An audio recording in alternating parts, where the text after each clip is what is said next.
Okay, mpenzi mtazamaji wa Dar-Town TV, karibu sana kuifuatilia kipindi cha Kidimba ndani ya Dar-Town TV. Na leo tuna story kubwa sana inayohusu winga na false number 10 wa klabu ya Simba Elio Mpanzu Volcano. Before Elio Mpanzu hajajiunga na klabu ya Simba, zilianza tetesi kipindi cha usajili huenda Simba ikasaini kandarasi ya winga kutoka AC Vita kutoka kule Kinshasa. Baadaye Elio Mpanzu, baada ya Simba kutofika dau sawa, alikuwa na mpango kwenda kujibu bahati yake kunako nchi ya Ubelgiji kunako klabu ya KRS Genk. Baada ya kuferi, Elio Mpanzu aliona isiwe shida, wapo mabosi ambao walinitafuta kwa muda mrefu sana, hacha nielekee huko nikajiunge nao. Elio Mpanzu ambaye alifika nchini Tanzania wakati bana ligi ilikuwa imesha anza, na alikuwa bench na akisubiria mechi za ligi, huku akicheza kwa mechi za Simba zile ambazo zilikuwa ni mechi za kirafiki. Wale waliokuwa wanapata bahati ya kumtazama Elio Mpanzu, kila mmoja aliandika makala tofauti kwamba iwapo Simba watampata Elio Mpanzu kunako ligi kuu na kombe la shirikisho, kuna kitu ataongeza sana.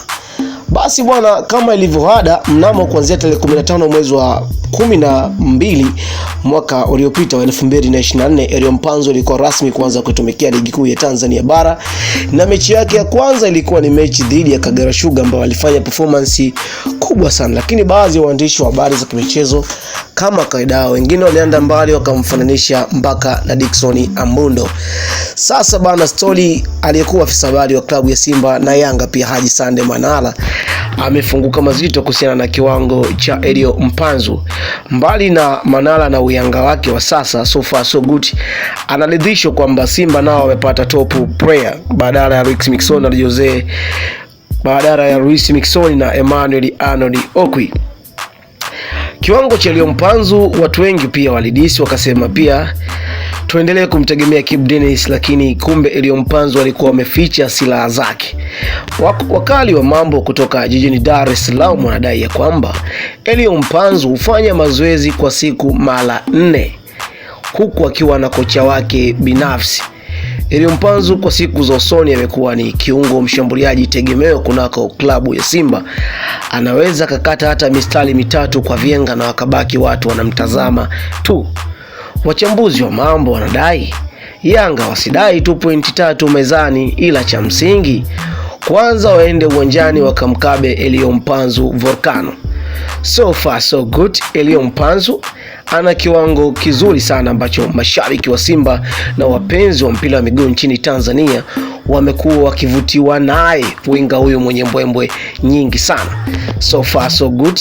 Kunako mwezi wa 4 mwanzoni, klabu ya Simba itasafiri kuelekea nchini Misri kwenye mchezo dhidi Al Masry wa robo finali ya mkondo wa kwanza ambao itapigwa kule kunako mji wa Suez nchini Misri, kabla ya marejeo katika dimba la Benjamin Mkapa jijini Dar es Salaam, ambao stori za ndani kwamba Simba walitaka kuhamishwa uwanja, lakini mechi itapigwa kunako Estadio de Benjamin William Mkapa.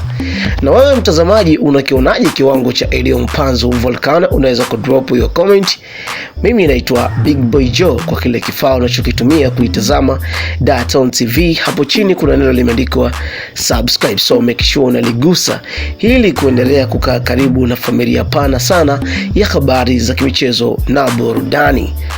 Ladies and gentlemen, unaweza pia kuniscratch kwa Facebook, Instagram @BigBoyJoe_TZ. Bye bye.